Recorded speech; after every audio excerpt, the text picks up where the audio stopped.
وعلى آلك وصحابك يا سيدي يا حبيب الله الصلاة والسلام عليك يا سيدي يا رسول الله وعلى آلك وصحابك يا سيدي يا خاتم النبيين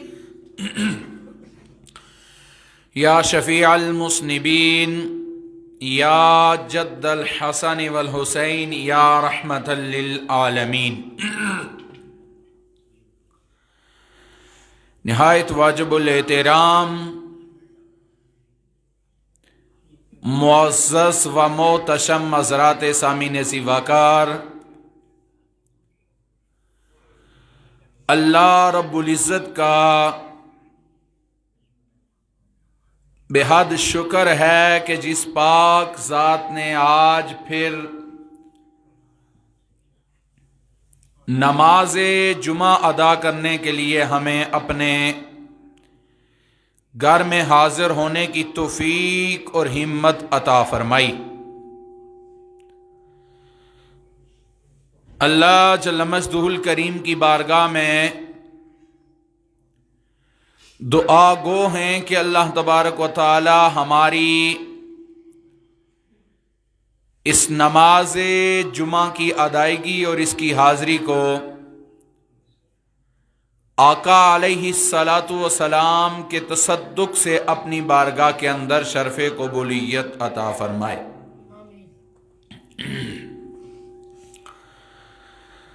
سامعین زیوکار، آج افضلیت سیدنا صدیق اکبر مولا علی کی زبانی سے بیان کرنا چاہ رہا ہوں، اس لیے کہ تاکہ دور حاضر میں فتنہ پرور لوگوں کو،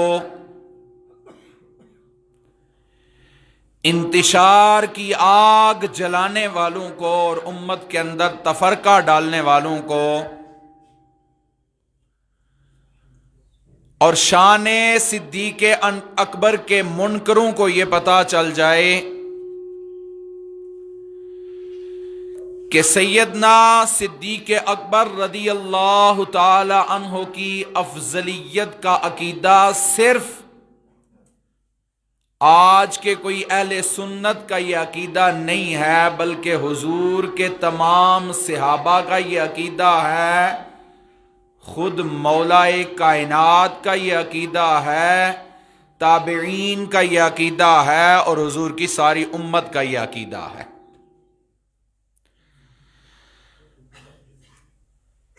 احباب زیوکار، گزشتہ جمعۃ المبارک کے موقع پر میں نے آپ کے سامنے آخری جو بات بیان کی تھی وہ یہ کی تھی کہ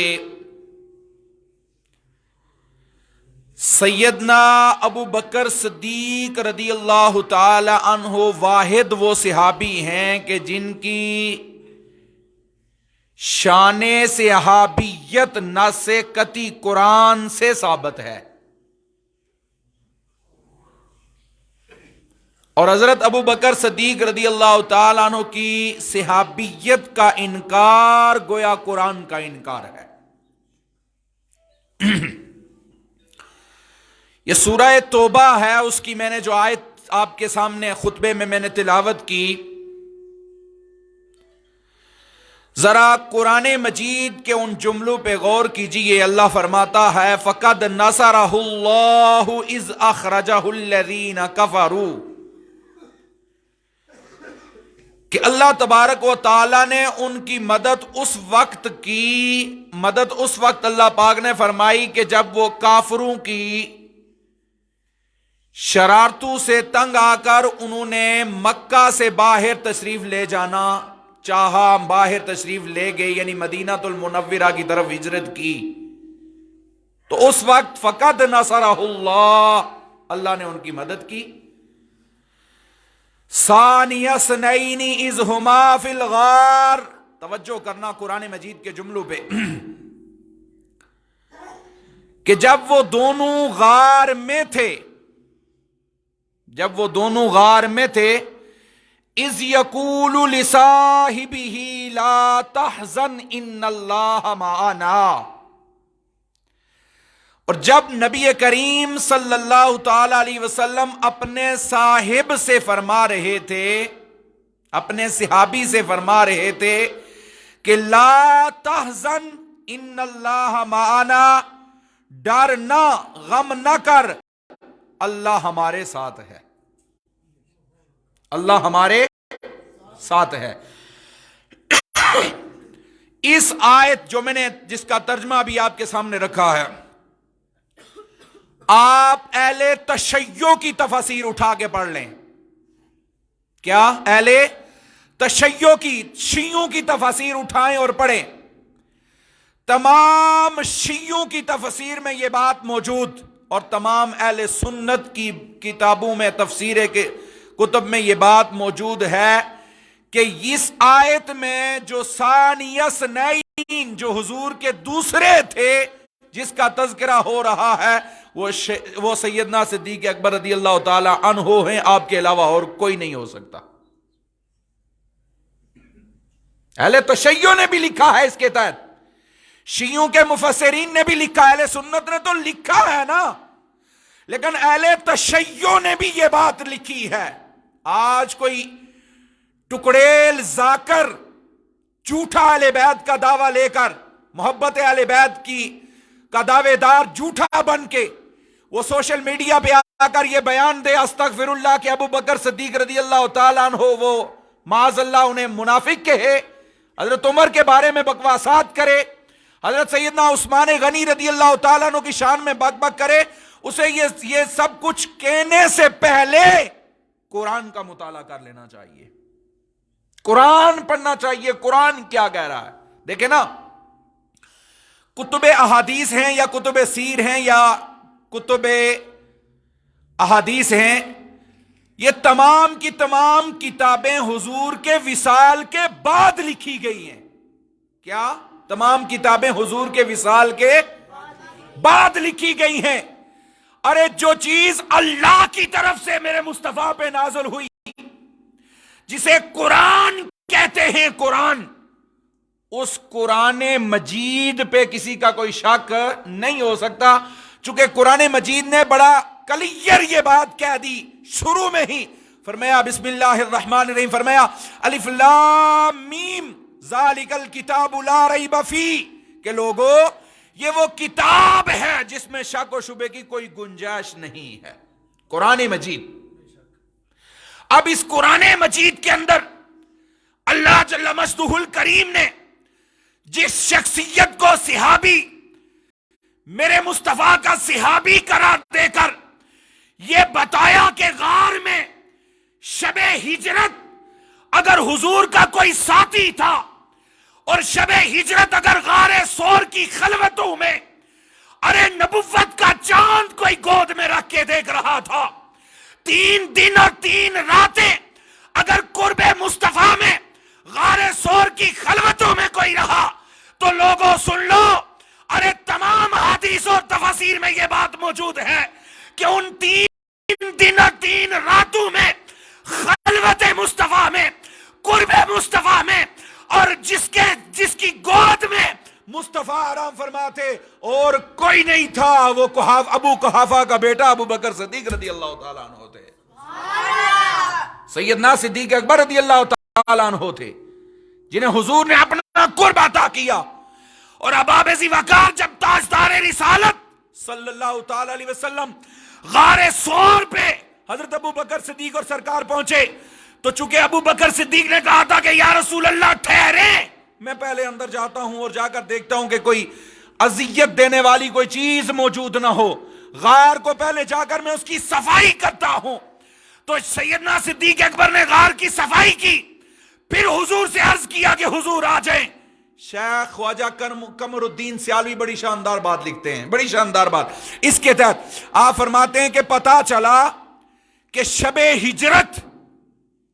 ہجرت غار میں پہلے ابو بکر گئے پھر مصطفیٰ گئے، تو آپ فرماتے ہیں اس بات سے پتا چلا کہ ارے وہ شخص مومن ہے کہ جس دل میں ابو بکر کی محبت آئے پھر محمد مصطفیٰ کی محبت آ جائے.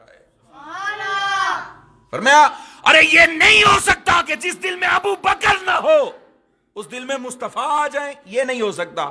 خواجہ قمر الدین سیالوی رحمت اللہ آپ نے یہ بات کی. آپ نے فرمایا یہ ہو نہیں سکتا کہ ابو بکر کی محبت نہ ہو تو حضور کی محبت آ جائے, حضور آ جائیں.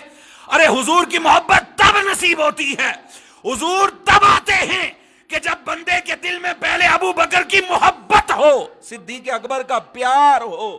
اور یہ صدیق اکبر رضی اللہ تعالی عنہ ہیں. اب آپ ذی وقار حضور کی زندگی کے 2 بڑے سفر ہیں. کتنے؟ 2 بڑے سفر ہیں. ایک سفر معراج اور ایک سفر ہجرت. سفر معراج اور سفر بولیے سفر معراج اور سفر ہجرت. تو سفر معراج پہ حضور کا ساتھی کون تھا؟ جبریل. سفر معراج پہ حضور کا ساتھی کون تھا؟ حضرت سارے بولیے حضرت جبریل. ارے وہ نوریوں کا جو سردار, جو تمام فرشتوں سے افضل, نوریوں کا سردار جبریل امین ہے. وہ شب معراج حضور کا ساتھی وہ تھے جو فرشتوں میں سب سے افضل ہیں, اور شب ہجرت مصطفیٰ کے ساتھی وہ تھے جو امت میں سب سے افضل ہے. تو شب معراج آسمانوں پہ ساتھی جبریل تھے اور شب ہجرت زمین پہ حضور کے ساتھی ابو بکر صدیق تھے.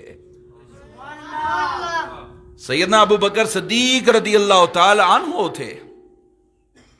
اب آپ ذی وقار ویسے حضور علیہ الصلوۃ والسلام نے نہیں ساتھ لیا, حضور کے وفادار, ایسی وفاداری تھی تاجدار کائنات صلی اللہ تعالی علیہ وسلم کی.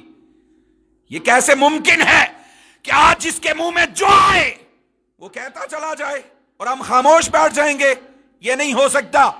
ہم بتا دینا چاہتے ہیں کہ ارے سیدنا صدیق اکبر رضی اللہ تعالیٰ عنہ کی افضلیت, سیدنا صدیق اکبر رضی اللہ تعالیٰ عنہ کی وفاداری, اور سیدنا صدیق اکبر رضی اللہ تعالیٰ عنہ کی جان نثاری, اور ابو بکر رضی اللہ تعالیٰ عنہ کی جو حضور علیہ الصلوۃ والسلام کے ساتھ جو عشق اور محبت تھا وہ ایسا بے مثال تھا, ایسا بے مثال تھا کہ تاجدار کائنات صلی اللہ تعالی علیہ وسلم نے اسی وجہ سے ہر سفر میں اور ہر حضر میں اور ہر غزوے میں اپنے ساتھ ابو بکر کو رکھا ہے.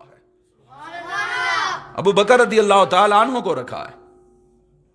اب آپ ذی وقار اور یہ بات یاد رکھیں کہ قرآن مجید کی یہ جو آیت سورہ توبہ کی میں نے پڑھی, اللہ تبارک و تعالی نے اس آیت کے اندر 3 تحقیقات, تشخیصات اور 3 تعینات کر کے یہ بتا دیا کہ ثانی اثنین اذ ہما, از یہ 3 بار اس کا لفظ استعمال کر کے کہ جب وہ مکہ سے ہجرت فرما رہے تھے, جب وہ غار میں تھے, جب وہ اپنے ساتھی سے فرما رہے تھے, یہ 3 بار لفظ اس لگا کر اللہ نے یہ بات پکی فرما دی ہے کہ ارے سفر ہجرت میں مصطفیٰ کا اور کوئی ساتھی نہیں تھا, سفر ہجرت میں مصطفیٰ کے ساتھ ابو بکر تھے.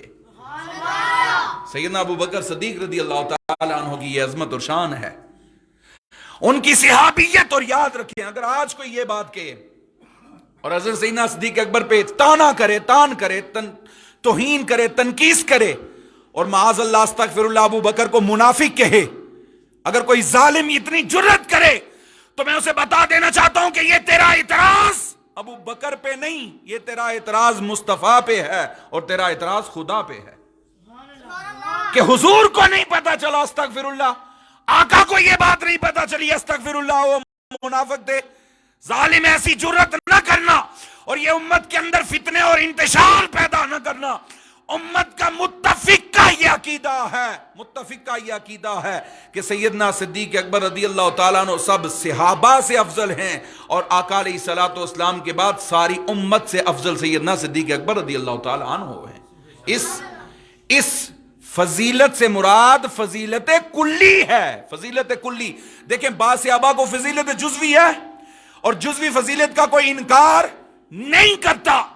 فضیلت جزوی جیسے حضور علیہ الصلوۃ والسلام نے صحابہ سے فرمایا کہ طوبی لمن رآنی, میرے مصطفیٰ نے فرمایا تمہیں ایک بار مبارک ہو صحابہ تم میرے اوپر ایمان لائے ہو.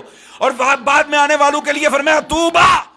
ارے تاجدار کائنات نے فرمایا 7 بار انہیں مبارک ہو جو مجھے بعد میں آئیں گے، دیکھیں گے بھی نہیں اور بن دیکھے مجھ پہ ایمان لائیں گے. یہ فضیلت جزوی ہے. اس کا یہ مطلب نہیں کہ ہم صحابہ سے افضل ہو گئے، نہیں، یہ فضیلت جزوی ہے. تو فضیلت جزوی ہر کسی کو حاصل ہوتی ہے. جہاں تک فضیلت کلی کی بات ہے، افضل البشر جس ہستی کو کہتے ہیں بعد از انبیاء، وہ سیدنا صدیق اکبر رضی اللہ تعالیٰ عنہ کی ذات ہے. آئیے ذرا مولا علی کی زبان سے یہ بات سن لیتے ہیں. مولا علی سے قصیدہ سنتے ہیں سیدنا صدیق اکبر کا. آپ کو پتا چل جائے گا کہ مولا علی وہ کیا بیان کرتے ہیں، وہ کیا فرما رہے ہیں. اللہ اکبر. روایت کے اندر آتا ہے، معجم الاوسط کے اندر یہ بات موجود ہے کہ ایک مرتبہ حضرت مولا علی کے سامنے سیدنا صدیق اکبر کا ذکر ہوا، سیدنا ابو بکر صدیق کا ذکر ہوا تو مولا علی خوش ہوئے. کیا؟ مولا علی خوش ہوئے. اور خوش ہو کر آپ نے فرمایا سابقون یعنی پہلوں کا ذکر، سابقون کا ذکر کرنے والے بھی سابقون ہیں یعنی پہلے ایمان لانے والے. اور فرمایا لوگوں اس میں کوئی شک نہیں کہ ابو بکر جب بھی کسی بلائی سے ہم آگے بڑھنے کا ارادہ کرتے تو ہم سب سے پہلے ابو بکر ہوا کرتے تھے. نیکی میں ہم سب سے پہلے حضرت ابو بکر صدیق ہوا کرتے تھے. مجمع الزوائد کے اندر امام طبرانی نے معجم الاوسط کے اندر حدیث پاک نقل کی. آپ فرماتے ہیں کہ ایک مرتبہ حضرت مولا علی منبر پہ خطبہ دے رہے تھے. پتا چلا کہ شان صدیق اکبر کا خطاب کرنا یہ میرے مولا علی کی سنت ہے. محبت سے کہہ دو سبحان اللہ. میرے مولا علی کی سنت ہے. مولا علی نے خطاب کیا، خطاب کر کے پوچھا لوگوں سب سے بہادر کون ہے، سب سے زیادہ بہادر کون ہے؟ لوگ کہتے ہیں کہ ہم نے کہا آپ ہیں. آپ نے فرمایا نہیں. یہ الگ بات ہے کہ میں جب کسی کو للکارتا تھا تو وہ پسپا ہو جاتا تھا. آپ نے فرمایا لیکن میں پوچھ رہا ہوں سب سے زیادہ بہادر کون ہے؟ لوگ چپ ہو گئے. مولا علی شیر خدا فرمانے لگے سنو سب سے زیادہ بہادر ابو بکر تھے. فرمانے لگے غزوہ بدر کے موقع پر ہم نے حضور علیہ الصلوۃ والسلام کے لیے ایک جگہ تیار کی. حضور نے وہاں تشریف فرما حضور ہوئے. ہم نے سوچا کہ حضور کی حفاظت کے لیے کون آگے بڑھے گا. تو مولا علی فرماتے ہیں کوئی آگے نہیں بڑھا. ابو قحافہ کے بیٹے ابو بکر نے تلوار سونتی اور حضور کے سرانے پاس کھڑے ہو گئے. اور جو بھی حضور کی طرف آتا تھا حضرت ابو بکر آگے بڑھ کے اسے حضور سے دور کر دیتے تھے. تو غزوہ بدر کے موقع پر جس نے حضور کی حفاظت کی وہ ابو بکر تھے. مولا علی فرماتے ہیں میں منبر پہ کھڑا ہو کے اعلان کر رہا ہوں کہ سب سے زیادہ ہم میں سے بہادر ابو بکر صدیق تھے. آپ نے فرمایا لوگوں توجہ کیجئے احباب. آپ نے فرمایا لوگوں میں نے ایک وقت وہ بھی دیکھا جب سین حرم میں حضور علیہ الصلوۃ والسلام پہ مشرکین مکہ اور قریش سرداران قریش ٹوٹ پڑے، حضور کو کھینچنے لگے، اذیت دینے لگے. تو اب مولا علی فرماتے ہیں کہ ہم میں سے کوئی آگے نہیں بڑھا. حضرت ابو بکر صدیق آگے بڑھے.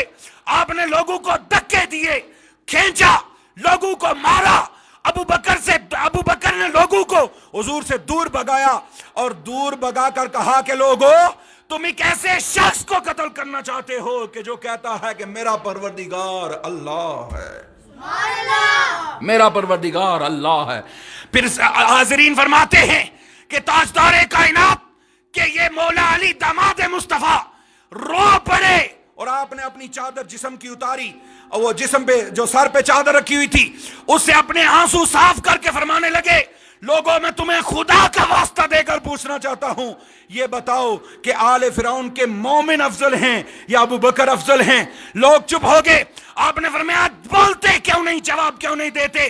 پھر آپ نے فرمایا سنو خدا کی عزت کی قسم ابو بکر کے ایمان کی ایک گھڑی آل فرعون کی مومن کی زندگی ساری سے افضل ہے، اس لیے کہ وہ ایمان چھپا کے رہتے تھے. مصطفیٰ کا یہ یار غار ایمان کا اعلان کیا کرتا تھا. حضرت مولا علی شیر خدا نے خود فرمایا.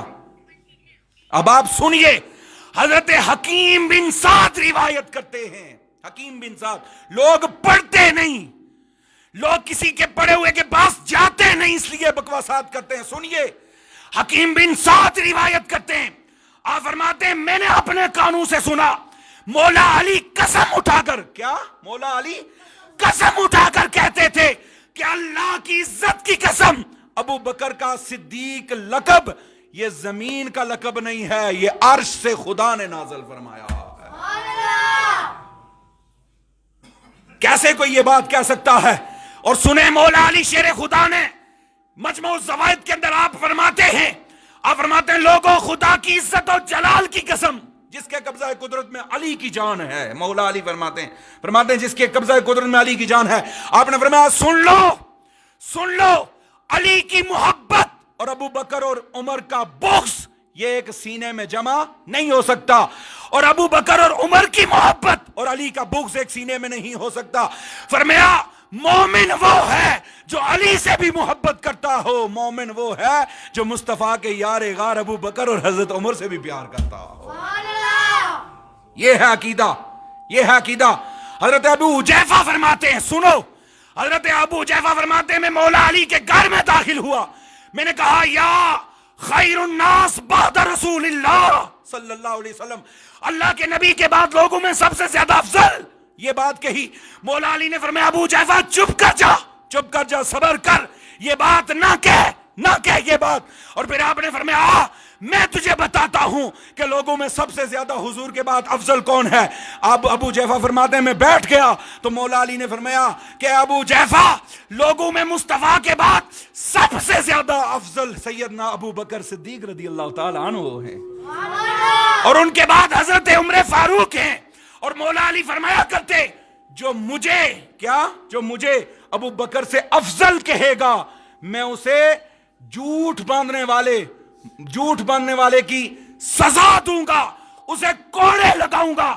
اور حضرت محمد بن حنفیہ، یہ صحیح بخاری کے اندر ہے، حضرت محمد بن حنفیہ مولا علی کے بیٹے تھے. آپ فرماتے ہیں میں نے ایک مرتبہ پوچھا ابا جان، مولا علی سے پوچھا ابا جان کیا حضور کے بعد آپ سب سے افضل ہیں؟ فرمایا نانا میرے بیٹے، میرے آقا کی امت میں سب سے زیادہ افضل، لوگوں میں سب سے زیادہ افضل، یہ مولا علی فرما رہے ہیں. محمد بن حنفیہ روایت کرتے ہیں، آپ فرماتے ہیں آپ نے مولا علی نے فرمایا میرے بیٹے لوگوں میں حضور کے بعد سب سے زیادہ افضل ابو بکر صدیق ہیں، پھر عمر فاروق ہیں. امام حسن مجتبی روایت کرتے ہیں، آپ فرماتے ہیں لوگوں، امام حسن مجتبی آپ فرماتے ہیں لوگوں سن لو، مولا علی فرمایا کرتے تھے کہ حضور نے ابو بکر کو ہمارے دین میں ہمارا امام بنا دیا ہے، لہذا دنیا میں بھی ہم ابو بکر کو اپنا امام بنا رہے ہیں. تو پتا چلا کہ سیدنا مولا علی المرتضی کون صدیق اکبر کہ حضرت اسد بن زرارہ روایت کرتے ہیں. آپ فرماتے ہیں لوگوں اللہ کی عزت کی قسم میں نے دیکھا حضور خطبہ دے رہے تھے، خطبے کے دوران حضور نے زائرین کی طرف توجہ کی، ابو بکر کو ملاحظہ نہ فرمایا تو حضرت تاجدار کائنات نے فرمایا ابو بکر کہاں ہے، ابو بکر کہاں ہے. اور پھر حضور علیہ الصلوۃ والسلام نے فرمایا ابھی یہ حضور نے فرمایا حدیث ہے صحیح مجموع الزوائد کے اندر، حضور علیہ الصلوۃ والسلام نے فرمایا ابھی جبریل امین روح القدس میری بارگاہ میں حاضر ہوئے ہیں اور انہوں نے مجھے بتایا ہے کہ یا رسول اللہ آپ کے بعد آپ کی امت میں سب سے زیادہ افضل اور بہتر سیدنا ابو بکر صدیق ہیں. سیدنا ابو بکر. اب آپ کہنا یہ چاہ رہا ہوں کہ اس فتنوں کے دور میں اپنے ایمان کی حفاظت کیجئے، وہی عقیدہ اور وہی نظریہ رکھیں جو عقیدہ اور نظریہ ہمارے اکابرین اہل سنت کا ہے، ہمارے اکابرین اہل سنت کا ہے. پڑھا کریں، پوچھا کریں، علماء کے پاس بیٹھا کریں، کہیں ایسا نہ ہو کہ آپ کسی فتنے کی بیڑ چڑھ کے اپنا ایمان برباد نہ کر دینا، اپنی عاقبت برباد نہ کر دینا، اپنی آخرت کو برباد نہ کر دینا. اور سن لو آخری بات، سیدنا ابو ہریرہ روایت کرتے ہیں مسند ابو یعلا کے اندر، آپ فرماتے ہیں کہ حضور علیہ السلام نے فرمایا میں شب معراج اللہ نے مجھے آسمان دنیا کی سیر کروائی. آپ فرماتے ہیں کہ سرکار نے فرمایا میں جس آسمان سے بھی گزرا ہر آسمان کے اوپر میں نے اپنا نام لکھا ہوا پایا، محمد الرسول اللہ، اور میرے نام کے بعد میرے ابو بکر کا نام لکھا ہوا تھا۔ میرے نام کے بعد، حضور کے نام کے بعد کس کا نام لکھا ہوا تھا؟ اور یہ بات، تقریر ختم۔ افضل البشر کون ہے؟ حضرت ابو بکر صدیق۔ کون ہے؟ یعنی افضل البشر بعد از انبیاء، انبیاء کے بعد سب سے زیادہ امت میں افضل کون ہے؟ سارے بولیں، حضرت ابو بکر صدیق۔ انبیاء کے بعد امت میں سب سے زیادہ افضل کون ہے؟ حضرت ابو بکر صدیق۔ اور امام حجر اسقلانی نے اور امام بیہقی نے یہ بات لکھی ہے کہ تمام صحابہ اور تابعین کا اس بات پہ اجماع ہے کہ ابو بکر صدیق سب سے افضل ہیں، اس کے بعد حضرت عمر، پھر حضرت عثمان غنی، اور پھر مولا علی المرتضیٰ۔ احباب ذی وقار، اور مولا علی المرتضیٰ کی زبان سے بھی میں آپ کو سنا چکا ہوں کہ مولا علی المرتضیٰ شیر خدا کیسے شان صدیق اکبر رضی اللہ تعالیٰ عنہ ممبروں پہ بیان کیا کرتے تھے۔ اور ایک بعض روایات میں آتا ہے کہ آپ ممبر پہ چڑھ کے مولا علی لوگوں کو خطاب کرتے ہوئے، خطبہ دیتے ہوئے فرمایا کرتے تھے کہ لوگوں، اس امت میں سب سے زیادہ بہتر ابو بکر ہیں، ابو بکر ہیں، ابو بکر ہیں۔ اور پھر فرمایا کہ لوگوں، اللہ کی عزت کی قسم، اللہ نے آسمان اور عرش سے ابو بکر کا نام صدیق نازل کیا ہے۔ تو دوستو، پھر ہمیں اہل بیت کی محبت بھی رکھنی چاہیے، صحابہ کی بھی محبت رکھنی چاہیے، اور عقیدہ وہ رکھنا چاہیے جو صحابہ اور تابعین والا عقیدہ ہو۔ اللہ جل مجدہ الکریم